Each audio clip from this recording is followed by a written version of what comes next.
Is almost 420, guys. That's right. We're going to go live in two. We are counting down to the greatest time of all time. That's right, guys. 420. And we're getting into True Crime Thursday, guys. BTK, Ted Bundy, Charles Manson. Oh my. We're going to play a little bit of serial killer true crime trivia, guys. We're going to get into the strains related to their serial killer counterparts. We got a whole bunch of stuff to get into. The big heist out of LA. We're going to talk about that. What was it? $30 million, guys. We're going to get into the nitty gritty. We're going to talk all the true crime stuff. We're blowing it up. Oh my God, I'm so excited. I'm grabbing the mic. All right, guys, we are blowing it up. Let's count down to 420. We'll go live in two.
Get set, because it's time to go with the It's 420 Somewhere podcast. With your host with the most, the man voted most likely to smoke out with a Yeti,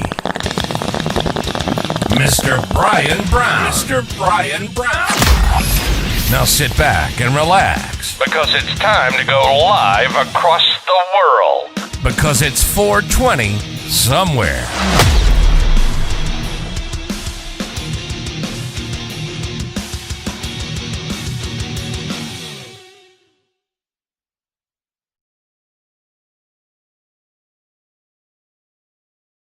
And boom, we are live. Had it on mute. Wait a minute.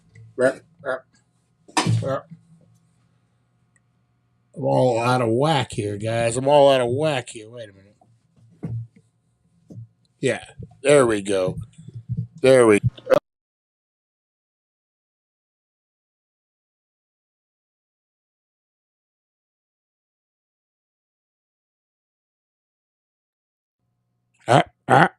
There we go. Hey, what's up, guys? It is the It's 420 Somewhere countdown, guys. I am your host, Brian Brown, and what you stumbled into is the craziest, the wackiest, the wildest 420 countdown show of all time, guys. We get crazy Monday through Friday, every day around 4 p.m., guys, 4:10. We count down to 420 and we get into a whole mess of trouble.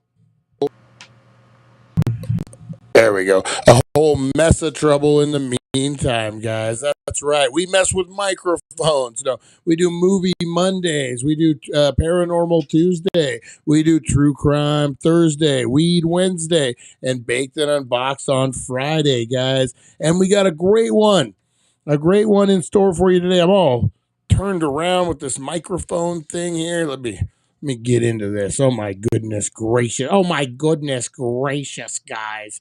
What I do want to talk about, since it is True Crime Thursday, is this LA heist that took over Easter weekend, guys. On Easter, 30 million in cash money.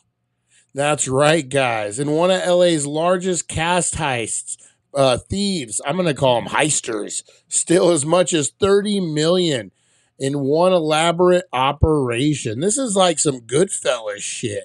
This is like, I mean, this is orchestrated, guys. This is what's that movie, The Town? Where's Ben Affleck? Where's Jeremy Reiner? Where's the other guy? You know, the driver, where is he at?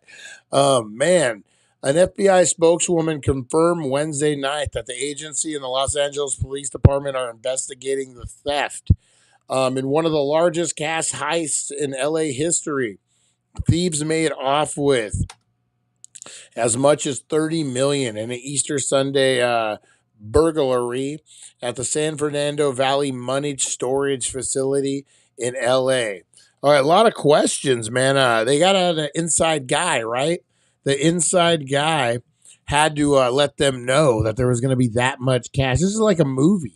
Like, this is like a straight up heist movie, guys. I can't believe it. I can't believe they got away with $30 million. And I don't even think they knew it until the next morning.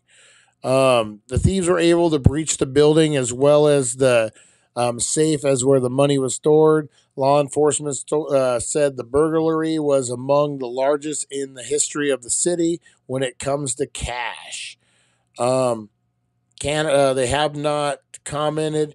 There was a video of a gentleman who works for the company who didn't want to go on camera. It was all disguised. You guys know the voice. He said that he was shocked, super shocked that they were able to breach the safe in the matter of time. I'm wondering if if it had to be an inside guy, right? You had to have somebody working on the inside, even if it just let you in. Yeah, but they're gone. That's a lot of cash. 30 million. They ain't still in LA. They're off laundering that stuff, trying to figure it out. That's just insane. That's you know what it is. That's a movie, man. How long before they make a movie of this? The operators of the business did not discover the massive theft until they opened the vault on Monday. So who knows what time they did it on Sunday? Who knows how, like, my God, man, the perfect crime, right? Hopefully they had time to clean up. They kept it nice and tight. I'm rooting for them. Guys. The money's insured. Ain't my money. Wait a minute. What's this phone call? No. Oh, man. What's this phone call I'm getting? All right, guys, we got about a minute for 420. I want to know what kind of crazy strain you're getting into. What's your true crime strain today, guys? Blow up those comments. Let me know what you're getting into. I'm getting into, what was it? Shoot. I was getting into something over here. I'm so high, I don't even know what I'm getting into. But you guys know, so blow up those comments. We're going to play a new game as soon as we get back. We got Double Gang. It's 420, guys.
right. Boom. How was your 420, guys? Mine was fire. Mine was lit.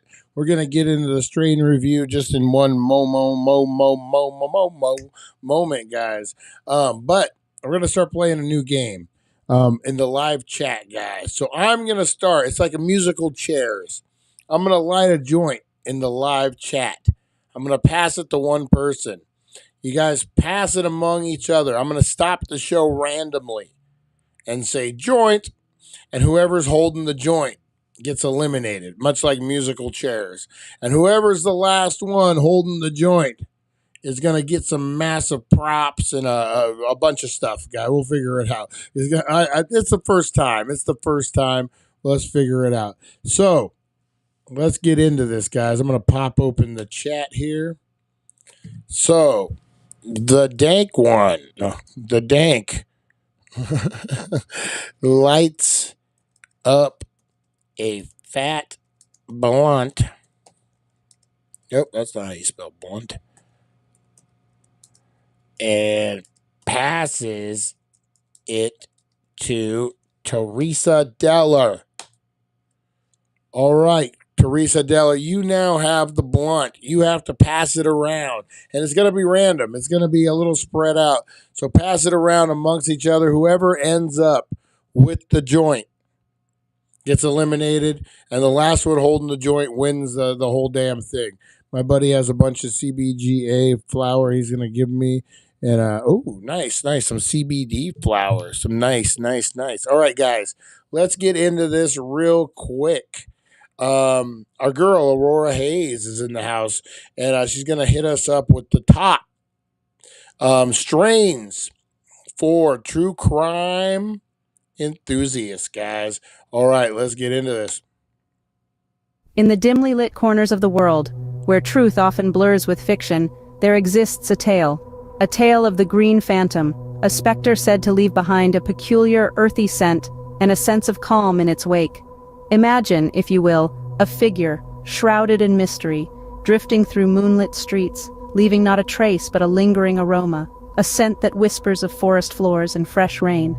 They say those who encounter this phantom feel an inexplicable sense of tranquility, as if touched by a soothing hand. Curiously enough, these very characteristics echo the effects of a certain herb we are all familiar with, our friend, cannabis. Now, wouldn't it be something if this phantom was a cannabis enthusiast? Speaking of enthusiasts, our sponsor, thedailydank.com, is a hub for all things cannabis. It's the perfect place for anyone looking to dive into the world of cannabis culture. If the Green Phantom were to enjoy a puff or two, what strains might it prefer? Let's delve into the top 5 cannabis strains for the true crime enthusiast. First up, we have Mystery Machine. That's a good strain. This elusive strain, much like the infamous Zodiac Killer, leaves an air of intrigue. Its effects are as unpredictable as the cryptic messages the Zodiac left behind, offering a cerebral high that's perfect for deciphering complex crime narratives. Next, we have the White Widow. This strain shares its name with the notorious Black Widow killers, who charmed and then fatally poisoned their partners. The White Widow strain, however, is far less lethal. Its potent, relaxing effects are ideal for those late-night binge-watching sessions of your favorite true crime series. In the third spot, we find Jack the Ripper. Named after London's infamous serial killer, this strain cuts through the fog with its intense, uplifting high. It's perfect for those engrossing edge-of-your-seat moments when the detective is just about to catch the culprit. Our fourth strain, Northern Lights, is as mesmerizing as the unsolved mystery of the Bermuda Triangle. This strain, with its euphoric and soothing effects, will keep you afloat as you navigate the murky waters of your favorite unsolved mysteries. Finally, we have Green Crack. Much like the intricate web of crime woven by the notorious gangster Al Capone, this strain is intensely captivating. It offers an invigorating buzz, keeping you alert and engaged as you unravel complex crime narratives. These strains, with their tantalizing tales, are sure to heighten your senses as you indulge in your favorite true crime stories. And where better to find these strains than at the Healing Center of Needles, our second sponsor, a cannabis superstore located on the iconic Route 66. They offer a wide range of products, from edibles to topicals, and of course the strains we've just discussed. So, whether you're a seasoned cannabis connoisseur or a curious newcomer, they've got you covered. And remember, the truth is out there, and so is the perfect strain. As we wrap up, remember, each puff is an opportunity to uncover a new story, a new mystery.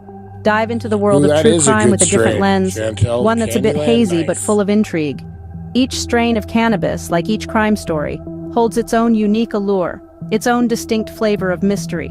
Experience the world of cannabis responsibly with thedailydank.com. They offer a treasure trove of cannabis knowledge, from the science of strains to the art of the perfect puff. And if you're on a journey along Route 66, A lot of gelato. don't forget to stop by at the Healing Center of Needles, your #1 cannabis superstore. Remember, the world is full of mysteries, and the next puff Look at might those just lead you to the gangsters. green phantom. Until then, stay curious, stay high, and stay spooked. So here's to the final puff, the one that keeps us coming back for more. Cheers to the mysteries that await. That's right. We don't judge you here at the. I know. Are you going to pass the and stop joint? Oh, Chris, you have the blunt. We're going to pass it back to Chantel. Chantel hasn't had it yet. Chantel, Chris, you're eliminated. Chantel, you have the joint. You pass it to whoever. Pass the tip up. Too late, buddy. Too late. All right. There's Lonnie. How you doing, Lawnster? How you doing, Lawn Dog? I don't know why I turned into that guy from Saturday Night Live all of a sudden. The Lawnster, the Lawn Dog, the Lonnie Man. Oh, funny. All right, let's get into this, guys. All right, we're gonna play. Who's ready for a little trivia? Who's ready for a little serious pass and pass the puff and pass the Lonnie? Nice. Let's get into some true crime. Oh, you know what? I didn't even declare it True Crime Thursday yet, guys. What kind of host am I? We have production value I'm not even using. Oh, man. All right, guys, let's get into this. We got True Crime Thursday.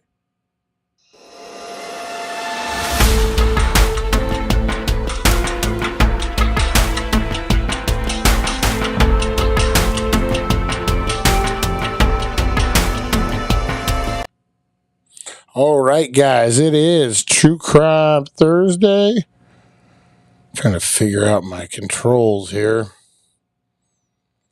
Buttons like the stick, it looks like. All right, there we go. It is officially True Crime Thursday, so you know what that means. Everyone down on the ground right now.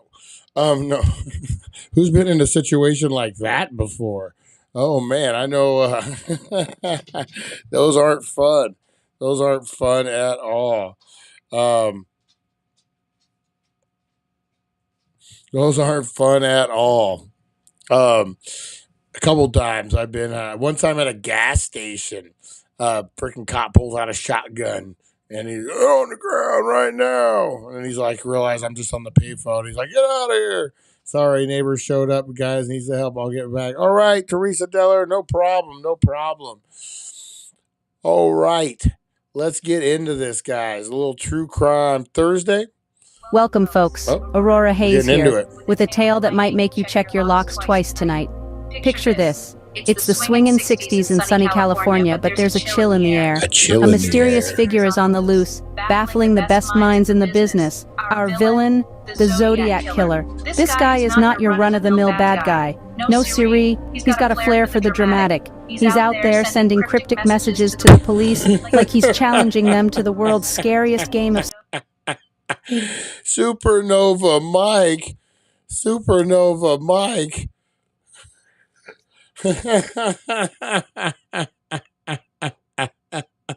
But did he take no?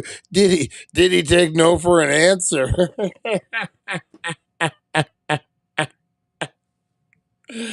Did he take no for an answer? Oh my God, that's funny. That is funny. Doku. And the theories? Oh, they're wilder than a raccoon in a dumpster. Some say he's a rogue cop, others a disgruntled mailman. A raccoon in a dumpster. My favorite theory? An alien with a crossword puzzle obsession. So, As we dive into the dark and delightful world of true crime, remember to keep your wits about you. And now that you're all locked in, how about we test your crime-solving skills with some true crime trivia? First up, we dive into the chilling case of the BTK Strangler. Now here's a question for you. What did the letters BTK and BTK Strangler stand for? Was it A, break, torture, kill, B, bind, torture, kill, or C, beat, torture, kill? And the answer Hey, bind, torture. stop it, Aurora Hayes. So, is it A, B, or C, guys? You went kind of fast. I think it's bound, torture, kill, because he had like a thing with tying women up and doing that. What was the other one? Break, torture, kill, or beat, torture, kill? I'm gonna go with bound, torture, kill. What do you guys think? Fight for Freedom says B. Fight for Freedom says B. Never go against Fight for Freedom, guys. Fire. I have a buddy that works for Hollywood doing lighting. He just finished packing up, closing the Nickelodeon set. They're screwed. Oh man, Rosie says key, or Rosie says key. Rosie Key says C. Oh, that's easy for me to say. That's easy for me to say. All right, let's see what she says here, guys. Aurora Hayes. Bind, Lonnie says. Yes, the BTK Strangler Dennis Rader named himself in his taunting letters to the police. Who knew a cereal box could lead to a killer's downfall? On to round So two. it was a bind. Next. It was bind, torture, kill, and he got it off of a cereal box, evidently. That's crazy. All right, next one, guys.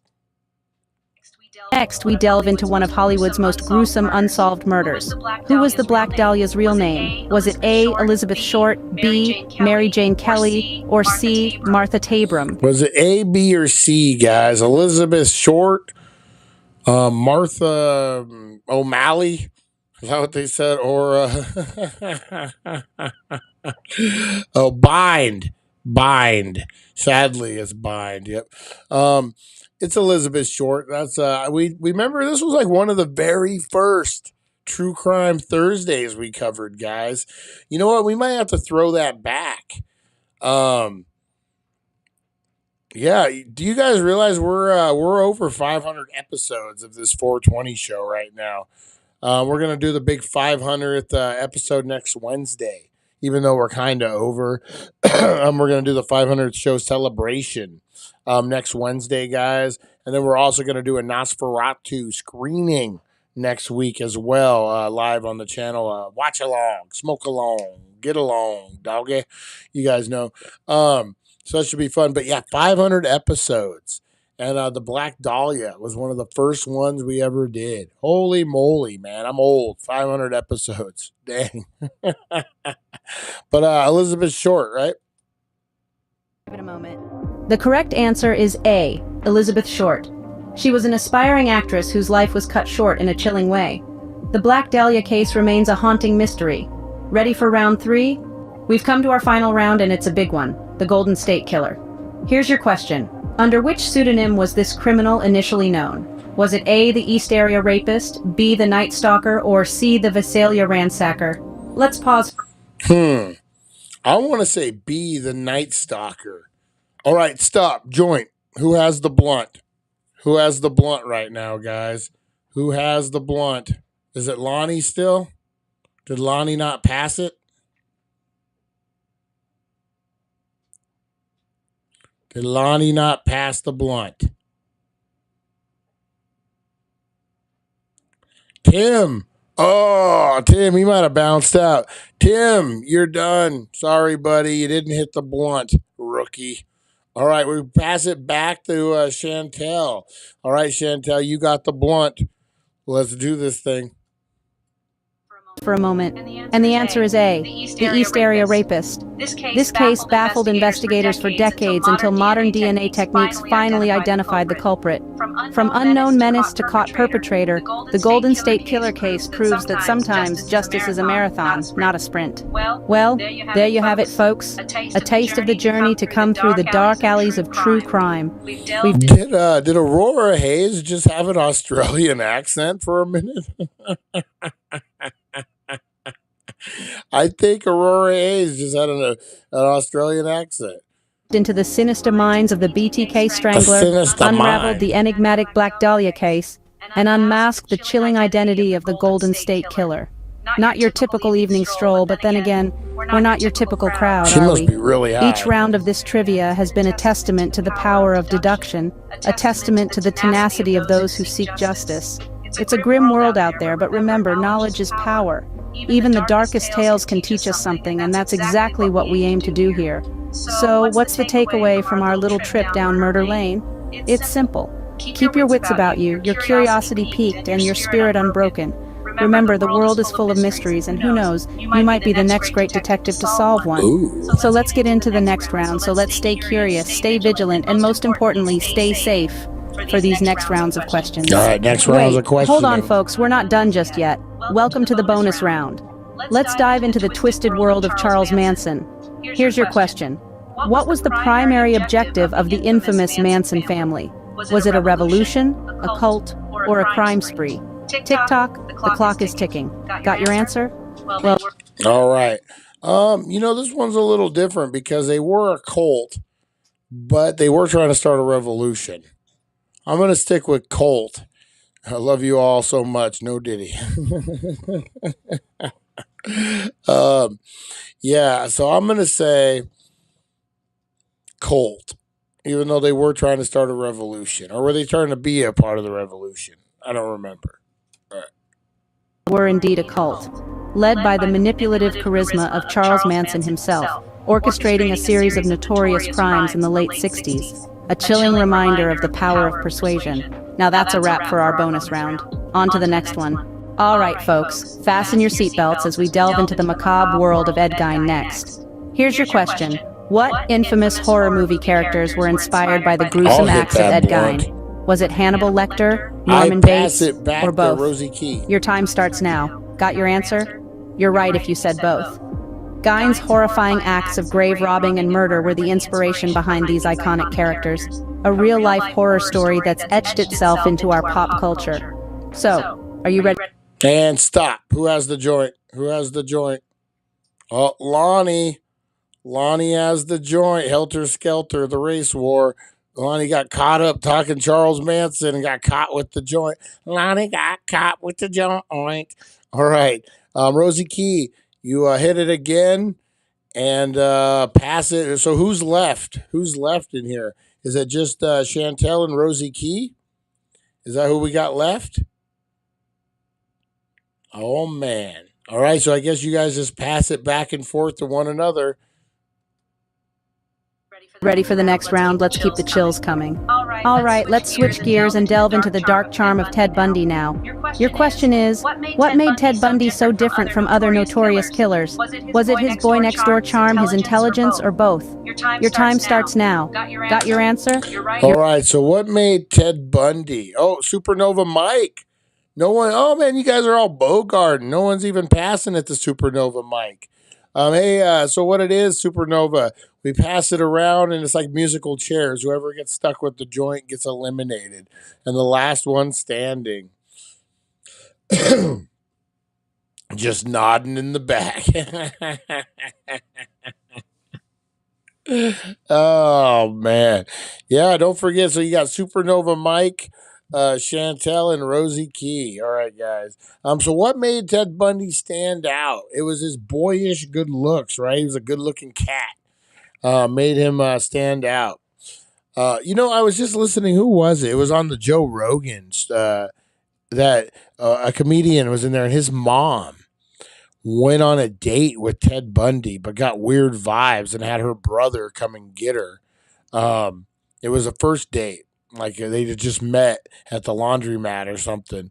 And she just said no. And then later on, it was in the middle of his killing spree. God, could you imagine? That'd be nuts. That's just way nuts. All right. So who has it now?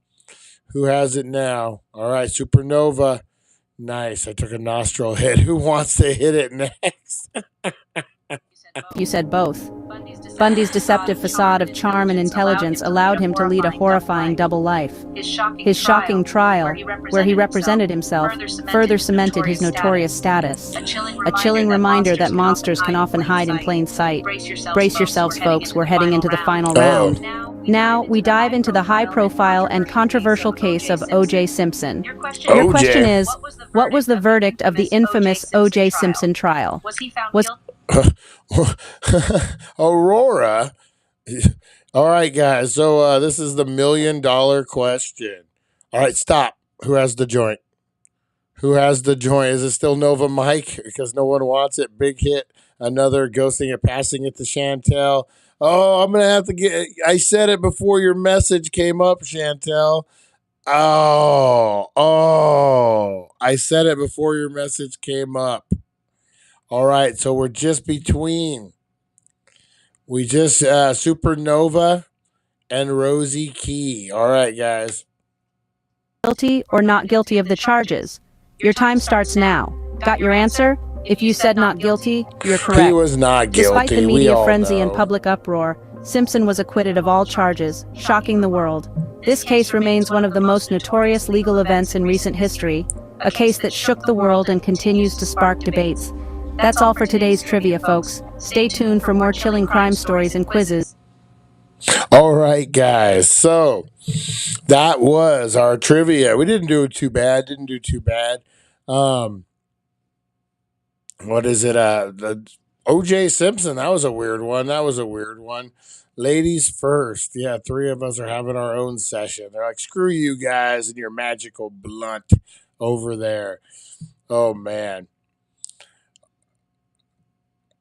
All right, guys. You know what? I'm gonna give you a round. We got about 15 seconds. So as soon as you get past that joint, you need to pass it back. We got Rosie Key and Nova Mike back at it, guys. I'm not even looking. I'm not looking at the chat, guys. All right, I'm gonna count it down. Are you guys ready? 20, 19, 18. 17, 16. Hey, how's everyone doing out there tonight? 15. Oh, shit. 14, 13, 12, 11, 10, 9, 8, 7, 6, 5, 4, 3, 2, 1. Whoever has it when I look up is stuck. All right, boom. Who has it? Nova Eric wants it. Who has the joint? Are we taking it? He's busy counting down. Who has the joint? Who has it? Brian, you are a Beauregard. Is it me? I don't count. I can't. I had my eyes closed. Oh, man. When you throw a pie in Brian's face and his eyes are closed. Oh, I guess I'm out. The cherry fell out. You can't count me in the contest, guys. Oh, man. All right. We'll call this one a draw, but I kind of like this game. We're going to jazz it up a little bit, a little hot potato. We're going to modify it, work out the kinks. We're going to work out the kinks, guys. I like that game. Oh, what a great day, guys. Hey, tomorrow is Friday. What's up, Eric? How you doing, buddy? How you doing? Tomorrow is Friday, guys. We got a free-for-all Friday. I'm excited. We're going to get down, get dirty. That's the story of Brian's life. His cherry is always falling out. I'm trying to give it away. All right, guys. I appreciate you. Good times, positive vibes. Go out, have a great rest of your night. Go out and get some good dinner tonight, man. Treat yourself, guys. Don't go to McDonald's or fast food and needles. Jesus. Prices are outrageous. Stay in AZ, guys. All right. Appreciate each and every one of you. Thank you for tuning in, man. You guys make this show what it is. And we'll catch you on the flip side, guys. That's right. 7:10 a.m. in the morning. We'll see ya. Thank you for joining us on the It's 420 Somewhere podcast. Broadcasting worldwide and brought to you by thedailydank.com. Check out our merchandise and amazing content. And follow us on all our social media. Now, you don't have to go home, but you can't stay here. See you guys.